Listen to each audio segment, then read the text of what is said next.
ஓம் நமோ நாராயணாய. ஸ்ரீமதே ராமானுஜாய நமஹ.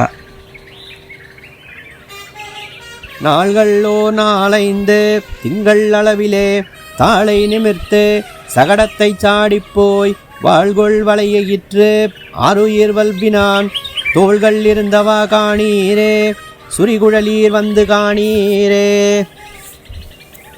இதன் பொருள், நாட்கள் ஒரு 4-5 மாதங்கள் என்ற அளவில் காலை தூக்கி சகடாசூரனை உதைத்துவிட்டு ஒளி உடையதான வளைந்த கோரப்பற்களையுடைய பூதனையின் அரிய உயிரை முடித்த கண்ணன், அவனுடைய தோள்களின் அழகை பாருங்கள், சுருண்ட கேசத்தை உடைய பெண்களே வந்து காணீரே.